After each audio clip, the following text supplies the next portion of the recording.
विद्युद्दामसमप्रभां मृगपतिस्कन्धस्थितां भीषणां कन्याभिकरवालखेटविलसद्धस्ताभिरासेवितां हस्तैश्चक्रगदाशिखेटविशिखांश्चापं गुडं तर्जनीं बिभ्राणामनलात्मिकां शशिधरां दुर्गां त्रिनेत्रां भजे।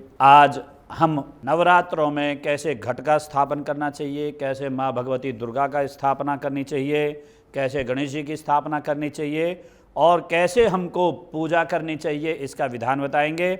दूसरे पूजा में क्या क्या सामग्री हमको अपने पास रखनी चाहिए, किस किस सामग्री का हमको यहाँ पर प्रयोग करना चाहिए और किस सामग्री का क्या महत्व होता है, इसके विषय में चर्चा करेंगे। तो सर्वप्रथम हम यहाँ पर आचमन करते हैं 3 बार, भगवती देवी का स्मरण करते हुए, भगवान विष्णु का स्मरण करते हुए 3 बार आचमन करते हैं। ओम केशवाय नमः स्वाहा, ओम नारायणाय नमः स्वाहा, ओम माधवाय नमः स्वाहा। चौथी बार में हम अपना हाथ धोएंगे, हाथों को साफ करेंगे। हस्त प्रक्षालनम ऋषिकेशाय नमः। इसके बाद में हम अपने जो भाई बंधु शिखा रखते हैं, चोटी रखते हैं, वो चोटी बांध लें और जो चोटी नहीं रखते हैं वो खाली सिर पर हाथ लगा लें। ओम मनोज्योतिर्जुगता माज्यस्य बृहस्पतिर्जन्यमि मंतनो त्वरिष्ठं जजगुंसमि मंदधातु विश्वे देवास इहमादयन्ताम ओम प्रतिष्ठ। ये मंत्र है। इस मंत्र से हमको शिखा बांधनी चाहिए। इससे हमारे ब्रह्मांड में ऊर्जा का आगमन होता है, वो सकारात्मक ऊर्जा होती है। इसके बाद में हमको अगर हमारे पास अंगूठी है तो अंगूठी पहने, नहीं तो कुशा की एक पवित्री होती है उसको धारण करें। आपके पास में अंगूठी है, उस अंगूठी को स्पर्श करें। ओम अपवित्रः पवित्रो वा सर्वावस्थांगतो विवा यः स्मरेत् पुण्डरीकाक्षं स्वायाभ्यन्तरा शुचिः। ओम पवित्रे स्थो वैष्णव्यौ सविदुर्वः प्रसव उत्पन्नाम्य छिद्रेण पवित्रेण सूर्यस्य रश्मिभिः तस्य ते पवित्रपदे पवित्रपूतस्य जत्कामः पुनैतच्छकेयम्। इस मंत्र के द्वारा हमको पवित्र हो या अंगूठी हो उसको धारण करना चाहिए। इससे हमारे हाथ से जो पूजा होती है उसमें पवित्रता आती है और हमारे कार्य सफल होते हैं। उसके बाद में हमको यजमान के माथे पर तिलक करना चाहिए। हम स्वयं बैठे हैं तो अपने माथे पर तिलक करना चाहिए। ओम स्वस्ति न इंद्र वृद्धश्रवाः स्वस्ति नः पूषा विश्ववेदाः स्वस्ति नस्तार्क्ष्यो अरिष्टनेमिः स्वस्ति नो बृहस्पतिर्दधातु। ओम स्वस्ति स्तुया विनाशाख्या पुण्यकल्याणवृद्धिदा विनायकप्रिया नित्यं वरदास्तु सदा तव। उसके बाद में रक्षाबंधन होता है। रक्षाबंधन अपने शरीर के पूरी रक्षा करने के लिए बंधन होता है। तो इसमें हमको रक्षा के लिए रक्षा सूत्र कह सकते हैं, वो कलावा बांधना चाहिए। ओम ये न बद्धो बली राजा दानवेंद्रो महाबलः तेन त्वां प्रतिबध्नामि रक्षेन्माचलमाचलो। 3 बार लपेट करके हमको कलावा बांधना चाहिए। ये रक्षा सूत्र होता है। ये हमारे शरीर का रक्षण करता है, हमारी आत्मा का बल देता है, आत्मरक्षण करता है। उसके बाद में अपने हाथ में कुछ अक्षत कहते हैं चावल चावलों के लिए और कुछ थोड़े से पुष्प लेकर के गणेश जी का ध्यान करना चाहिए और गणेश जी का ध्यान करते हुए गणेश जी का आवाहन करना चाहिए। ओम गणानां त्वा गणपतिं हवामहे प्रियाणां त्वा प्रियपतिं हवामहे निधीनां त्वा निधिपतिं हवामहे वसो मम आहमजानि गर्भधमा त्वमजासि गर्भधम्। इस प्रकार से हम भगवान गणेश जी का आवाहन करेंगे। श्रीमन्महागणाधिपतये नमः। गणेश जी के बाद में हम गणेश जी को पुष्पमाला पहनाएंगे। ओम ओखधीः प्रतिमोदध्वं पुष्पवतीः प्रसूवरीः अश्वाइव जजत्वरीर्वीरुधः पारैष्णवः। गणेश जी को माला पहनाने के बाद में हम माँ भगवती दुर्गा देवी की स्थापना करेंगे, उनको विराजमान करेंगे। ओम देवी का प्रतिमा उठाएं और उनको लाल चौकी पर, चौकी होती है, चौकी के ऊपर लाल कपड़ा होना चाहिए। लाल कपड़े के ऊपर हमें गणेश जी का और माँ भगवती दुर्गा देवी का आवाहन करना चाहिए, उनको प्रतिष्ठित करना चाहिए, विराजमान करना चाहिए। ओम विद्युद्दामसमप्रभां निगमते स्कन्धस्थितां भीषणां कन्याभिः करवालकेटविलसद्धस्ताभिरासेवितां हस्तैश्चक्रगदाशिकेटविशिखां शापं गुणं तर्जनीं बिभ्राणामनलात्मिकां शशिधरां दुर्गां त्रिनेत्रां भजे। उसके बाद में हमको आसन के रूप में उनके चरणों में अक्षत अर्थात चावल चढ़ाने चाहिए। ओम ध्यायामि ध्यानार्थे अक्षतान समर्पयामि आसनार्थान अक्षतान समर्पयामि। उसके बाद में हमें शुद्ध जल से उनको जल से स्नान कराना चाहिए, शुद्ध जल से स्नान कराना चाहिए। ये वाला लेंगे हम। सबसे पहले हमको कोई भी अतिथि आता है या देवी देवता हैं उनके चरण धोने चाहिए, तो सर्वप्रथम उनके चरणों में हम जल चढ़ाएंगे। ओम पादयोः पाद्यम हस्तयोर अर्घ्यम, फिर उनके हाथों में जल देंगे, हस्तयोर अर्घ्यम। उसके बाद में आचमन के लिए हम उनके मुख से थोड़ा सा जल स्पर्श कराएंगे, मुखे आचमनीयम। उसके बाद में जल आचमन करा करके स्नान कराते हैं, तो उनके सर पर हम थोड़ा सा जल का स्पर्श कराएंगे, उनको जल से ही सिर से ही स्नान कराएंगे। सर्वांगे स्नानियम जलम समर्पयामि। इसके बाद में हमारे पास पंचामृत होता है। पंचामृत जो होता है वो 5 चीज़ों से बनाया जाता है, जिसमें सबसे अधिक मात्रा होती है दूध की, दूध का आधा दही, दही का आधा घी और दही का आधा घी का आधा शहद, और शहद से भी चौथा हिस्सा बूरा या शक्कर होता है। ये 5 चीज़ होती हैं, उनको 5 चीज़ों को मिला करके पंचामृत होता है। उस पंचामृत से हम भगवान गणेश जी का और माँ भगवती देवी को स्नान कराएंगे।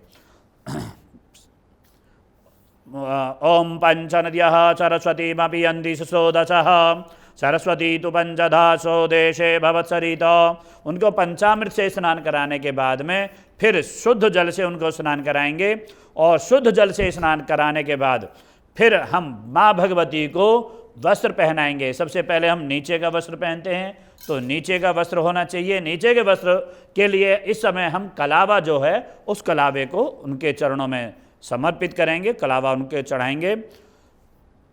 ओम सुजातो ज्योतिखा सह शर्म वरुथमा सदस्वः वासो अग्ने विश्वरूपगुं संययस्व विवावसो।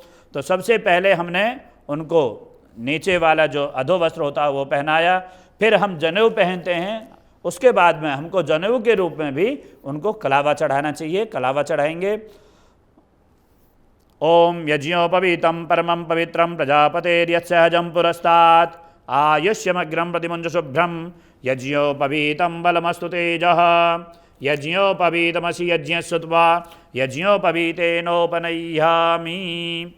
उनको यज्ञोपवीत पहनाने के बाद में बाएं कंधे पर यज्ञोपवीत होता है, तो बाएं कंधे पर ही वो हमारा कलावा होना चाहिए। उसके बाद में उपवस्त्र, हम ऊपर का कपड़ा पहनते हैं, तो माता को चुनरी और गणेश जी को कलावा चढ़ाएंगे। और कलावा चढ़ाने के बाद में, चुनरी चढ़ाने के बाद में फिर हमको क्या करना चाहिए, उनको तिलक लगाना चाहिए, और उनके माथे पर सुंदर सा तिलक लगाएं।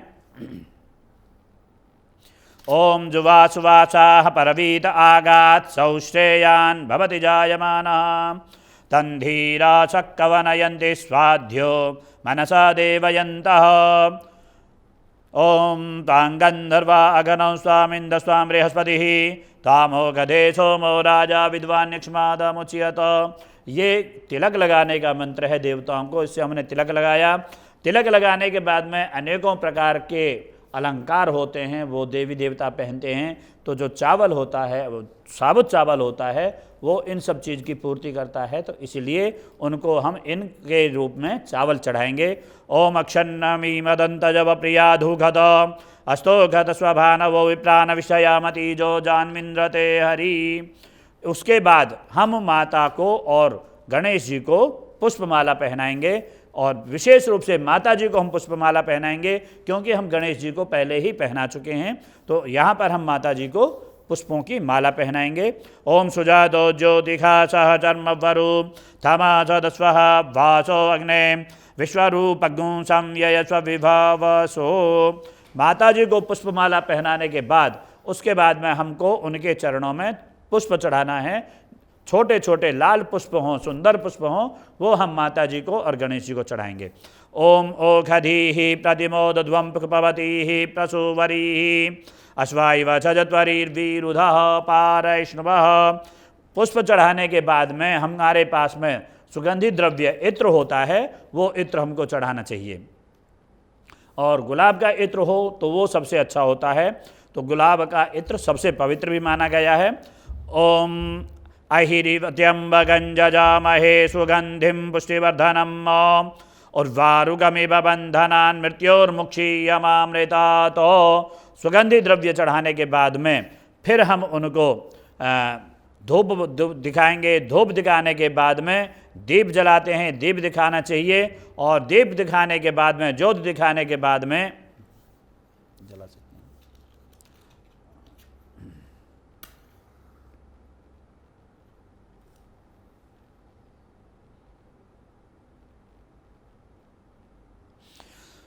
धूप दिखाने का मंत्र मैं बोलता हूँ। ओम धूर असि धूर्वधूर्वंतन धूर्वधंजोस्मान धूर्वतितन धूर्वजम वयन धूर्वामः देवानामसि वन्नितमग्गो सुस्नितमं पप्रितमंजुषतमं देवहूतमम्।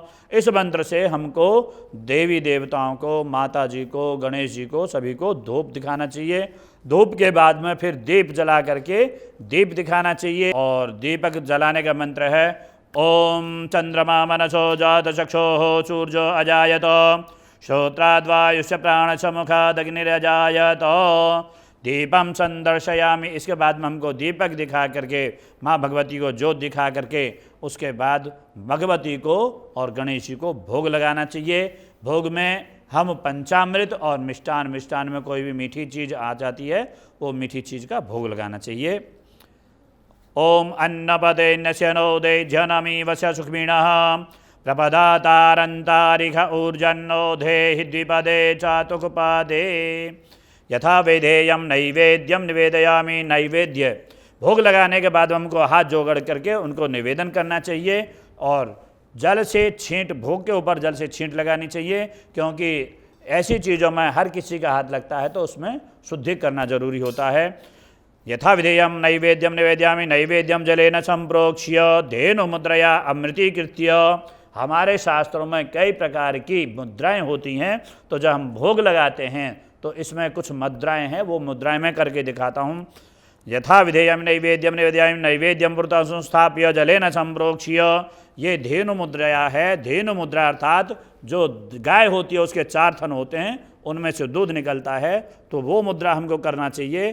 धेनु मुद्रया अमृतीकृत्य। उसके बाद में मत्स्य, मत्स्य को पवित्र माना गया है। मत्स्य मुद्रा आच्छाद्य। फिर हमको जल दोबारा उनको आचमन कराना चाहिए। आचमनीयम जलम समर्पयामि ग्रास मुद्रया सुमुखीकृत्य। 5 मुद्राएं और होती हैं, उन मुद्राओं से जो देवता हो लोग होते हैं वो उस भोग को ग्रहण करते हैं। ओम प्राणाय स्वाहा अपानाय स्वाहा व्यानाय स्वाहा उदानाय स्वाहा ओम समानाय स्वाहा। ये 5 मुद्रा हैं। इन 5 मुद्राओं के द्वारा देवताओं को भोग लगाया जाता है। भोग लगाने के बाद में फिर हमको उन्हें, उनके चरणों में चंदन हमारे पास में इस समय नहीं है, तो रोली भी हम उनके चरणों में चढ़ा सकते हैं। ओम अग्गुं सुनाते यज्ञुं सुः प्रजतां परुखा परुः गंधस्ते सोममधुमदाय रसो अच्युतः। चंदन चढ़ाने के या रोली चढ़ाने के बाद में हमें उनके चरणों में, उनके सामने फल अर्पित करने चाहिए, जो फल हमारे पास में उपस्थित हों, विद्यमान हों, रखे हों। इनमें से रख लेना, बचा लेना कुछ। ओम जाहा फली निर्जा फला पुष्पा जा स्वपुष्पिणी बृहस्पति प्रसूतास्तानो मुंचन्तु वग्गुंहसः ऋतुफलानि समर्पयामि। उनके सामने हम फल, जो ऋतुफल हैं वो चढ़ाएंगे, रख देंगे। ऋतुफल चढ़ाने के बाद में पान के पत्ते होते हैं, आप पान के पत्ते लेंगे, पान के पत्ता उल्टा करेंगे। उल्टा करने के बाद में इसमें 1 लौंग, 1 इलायची रखेंगे, 1 सुपारी रखेंगे। लौंग, इलायची, सुपारी रखने के बाद में बीच में से उस पान को आप मोड़ देंगे, पीछे की तरफ उस पान को मोड़ेंगे, पीछे की तरफ, पीछे की तरफ, हाथ से भी ले सकते हैं। मोड़ने के बाद में इसमें 1 लौंग ऊपर से लगा करके उसको बंद कर देते हैं। इसके लिए बोलते हैं पान का बीड़ा। ये हमको देवताओं को लौंग, इलायची और सुपारी का जो पान का पत्ता होता है वो चढ़ाना चाहिए। और इसके चढ़ाने का मंत्र भी मैं बोल रहा हूँ। ओम जत्पुरुषेण हविखा देवा जज्ञमदन्वद वसंतो स्यासीदाज्यंग्रीघ्म इदमः शर्धविहि। पान का पत्ता देवी देवताओं को क्यों चढ़ाया जाता है, इसका जो महत्व है कि हमारे घर में ऐश्वर्य की वृद्धि हो, ऐश्वर्य हो, धन धान्य बढ़े। इसके लिए बहुत सी जगह कुछ लोग पान भी खाते हैं, पान भी खाना चाहिए, लेकिन मीठा पान खाए। और उसके बाद में हमारे यहाँ पर देवी देवताओं को पान का भोग विशेष रूप से लगता है। वो ऐश्वर्य इत्यादि हमारे पास में देते हैं, हमको उसके नज़दीक ले जाते हैं, हमारे जीवन को उससे भर देते हैं। उसके बाद में हमें देवी, जैसे हम अपने बड़ों को दक्षिणा देते हैं, उसी प्रकार हमको देवी देवताओं को भी दक्षिणा प्रदान करना चाहिए। हमें दक्षिणा देंगे। ओम हिरण्यगर्भः समवर्धताग्रे भूतस्य जातः पतिरेक आसीत् सदाधार पृथिवीन्द्यामुते मां कस्मै देवाय हविखा विधेम। इस मंत्र के द्वारा हमको देवी देवताओं को दक्षिणा देना चाहिए। आप इनको दक्षिणा देंगे। देखिए, कई जगह ऐसा होता है कि पैसे उपलब्ध नहीं होते हैं, तो उसमें क्या करना चाहिए कि जो हमारे पास में है, जो श्रद्धा है, उस श्रद्धा के अनुसार हमको वहाँ पर, चाहे वो हमारे पास में कार्ड है, जो भी है वो वहाँ पर रख करके, और उसके बाद में जो भी वहाँ पर देवी देवताओं को चढ़ाना होता है, वो देवी देवताओं के निमित्त से ब्राह्मण को भी दे सकते हैं या मंदिर में भी जा करके दे सकते हैं। उसके बाद में हमको देवी देवताओं के दक्षिणा प्रदान करने के बाद में आरती करनी चाहिए उनकी। और आरती का मैं मंत्र बोलता हूँ और आप लोग आरती करेंगे। आप इनको आरती दें, आरती ये करेंगे। सबसे पहले हम भूमि पर या ज़मीन पर हम अपने सीधे हाथ की ये 2 उंगली, एक बीच की उंगली और एक सबसे छोटी वाली उंगली के साथ वाली उंगली इस तरह से छुआएंगे। ये भूमि स्पर्श होता है। ओम महीद्यौः पृथिवी च नैमंजयम मिमिक्षताम पिबेतान्नो भरीमभिः। उसके बाद में कलश के नीचे धान्य कहते हैं अनाज, अनाज रहना चाहिए। अनाज के रूप में हम थोड़े से चावल वहाँ पर छोड़ेंगे। ओम धान्यमसि दिनुहि देवान् प्राणाय त्वोदानाय त्वाव्यानाय त्वा दीर्घामनुप्रसिद्धिमायुखे धान देवो वः सविता हिरण्यपाणिः प्रतिगृह्णात् छिद्रेण पाणिना चक्षुषे त्वामहीनां पयोषि। चावलों के ऊपर हम कलश को स्थापित करेंगे। और कलश स्थापन के लिए उससे पहले हम यहाँ पर स्वास्तिक या सातिया बनाएंगे। पंडित जी, आप वहाँ पर स्वास्तिया बना लें। सातिया बनाने के बाद में हम कलश को चावलों के ऊपर स्थापित करेंगे। और उसका मंत्र है, ये मैं मंत्र बोल रहा हूँ। ओम आजिग्र कलशम अजात्वा विशंतिन्दवः पुनरुर्जा निवत श्वसानः सहस्रन्दुक्षोरुदारा पयस्वती पुनर्मा विशताद्रयीः। उसके बाद में हमको कलश के अंदर गंगा जल छोड़ना है। गंगा जल ले लेंगे। ओम वरुणस्योत्तम भनमसि वरुणस्य स्कम्भजनिस्थो वरुणस्य रेतसदन्यस्य वरुणस्य रेतसदनमासीदो। गंगा जल छोड़ने के बाद में हम कलश के अंदर फिर गंध अर्थात जो रोली होती है वो रोली डालेंगे। ओम त्वां गंधर्वागणं स्वामिंद्र स्वाम बृहस्पतिः त्वामो गधे सोमो राजा विद्वान यक्ष्मादामुच्यतो। रोली डालने के बाद में उसके अंदर हम चावल अर्थात अक्षत छोड़ेंगे। ओम अक्षन्नमी मदंतजव प्रियाधु गद अस्तो गद स्वभानवो विप्राण विषयामति जो जानविंद्रते हरि। अक्षत छोड़ने के बाद में एक पुष्प लेकर के हमको कलश के अंदर छोड़ना चाहिए।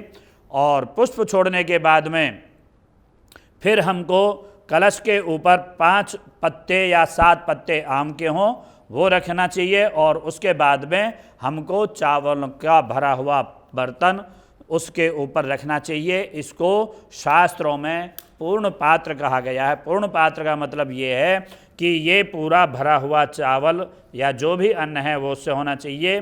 और इसको अनुष्ठान के अंत में हमारे घर में जो अन्न का पात्र होता है या चावलों का जो बर्तन होता है उसमें डालने से पूरे साल तक हमारे घर में धान्य अर्थात अन्न की कोई कमी नहीं रहती है। उसके बाद में हमको नारियल का स्थापना, नारियल स्थापित उसके ऊपर करना चाहिए। वो श्री का भी रूप माना गया है और पूर्णता का भी रूप माना गया है। हाँ जी। ओम श्रीश्च ते लक्ष्मीश्च पत्न्या बहोरात्रे पार्श्वे नक्षत्राणि रूपमश्विनौ व्यात्तम् ष्णन्निखाण मुम्मैखाण जर्वलोकम् इखाण। उसके बाद में, क्योंकि हमारा जो कलश होता है, कलश के अंदर जल है और जल के जो देवता हैं वो वरुण देवता हैं, और वरुण जो हैं वो जितने भी नदियां हैं, नहर हैं, सागर हैं, उन सब के अधिपति हैं, मालिक हैं, और हमारे जीवन में जल का विशेष महत्व है। इसीलिए कलश के अंदर हमको वरुण देवता का आवाहन करना चाहिए। तो यहाँ पर हम भगवान वरुण देवता का आवाहन करेंगे। आप इनके हाथ में अक्षत दे दें। ओम वरुणस्योत्तम भनमसि वरुणस्कं भजजनिस्थो वरुणश्रेतसदन्यस वरुणश्रेतसदनमासीदो सांगाय सपरिवाराय भगवते वरुणाय नमः वरुणम आवाहयामि स्थापयामि। उसके बाद में ये वाली उंगली हम कलश के जो कंठ होता है वहाँ पर लगाएंगे। ओम कलशस्य मुखे विष्णु कंठे रुद्र समाश्रितः। इस प्रकार से हमको मंत्र बोल करके यहाँ पर सभी तीर्थों का, सभी नदियों का आवाहन करना चाहिए। आवाहन करने के बाद में हमको कलश का यथावत पूजन करना चाहिए, जैसा भी हमारे पास में उपलब्ध हो। तो सर्वप्रथम यहाँ पर हम कलश पर जल के छींट लगाएंगे, जल से स्नान कराएंगे। जल से स्नान कराने के बाद में पुनः हम पंचामृत से स्नान कराएंगे। पंचामृत से स्नान करा करके जैसे फिर दोबारा से हम जल से स्नान कराएंगे। जल से स्नान करा करके जैसे हमने गणेश जी को और माता जी को वस्त्र पहनाए थे, उसी प्रकार हम यहाँ पर कलश को भी, वरुण देवताओं को भी जनेऊ और वस्त्र और उपवस्त्र उसके रूप में हम यहाँ पर कलावा चढ़ाएंगे। कलावा चढ़ाने के बाद में हम उनको पुष्पमाला पहनाएंगे। जो यहाँ पर वरुण इत्यादि देवता आए हुए हैं, सभी नदियाँ आई हुई हैं, सभी तीर्थों का आवाहन किया है, तो वहाँ पर हम उन सब का सम्मान करते हुए माला पहनाएंगे। माला पहनाने के बाद में धूप और दीप और सुगंधित द्रव्य चढ़ाने के बाद में वहाँ पर उनका भी हम इसी प्रकार से भोग लगाएंगे जैसे हमने यहाँ गणेश जी का भोग लगाया है। तो पंडित जी आप इनको वहाँ पर मिष्ठान दोने के अंदर रख करके दे दें और वहाँ पर भोग लगेगा। ये कटोरी है, कटोरी में आप भोग इनको दे देंगे। ओम अन्नपते नश्यनो दे जनमीवस्य सुखमिणः प्रपदातारंतारिख ऊर्जन्नो देहि द्विपदे चातुकपादे यथा विधेयम नैवेद्यम निवेद्यामि नैवेद्यम पुरतः संस्थाप्य जलेन संप्रोक्ष्य। उसके बाद हम जल के छींट लगा करके और वहाँ पर भगवान गणेश जी के साथ साथ वरुण देवताओं का भी पूजन किया है, उनका भोग लगाया। भोग के बाद में हमको उनके सामने फल जो हमारे पास में उपस्थित हैं उन फलों का भोग लगाएंगे। पूरा पात्र उनके सामने फलों का हम रख देंगे।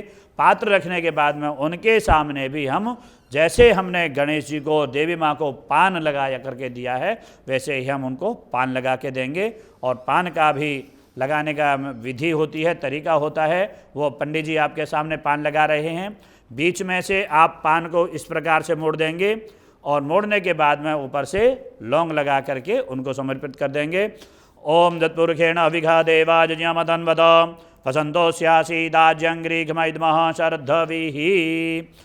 पान का भोग लगाने के बाद में फिर उनको भी चंदन या रोली समर्पित करके और फिर उनको जो दक्षिणा होती है वो दक्षिणा प्रदान करने के बाद माता की आरती कर लें। माता की आरती के बाद में उनके चरणों में पुष्प चढ़ाएं और उनको प्रणाम करें। और इस प्रकार से हमने आपको बताया कि कैसे नवरात्रों में माँ भगवती की स्थापना करनी चाहिए, कैसे कलश की स्थापना करनी चाहिए और किस प्रकार से उनका पूजन करना चाहिए। ये विधि हमने आपको बतलाई है। आप इसी प्रकार से नवरात्रों में माँ भगवती का, गणेश जी का और कलश का पूजन स्थापना कर सकते हैं। ओम नमः शिवाय।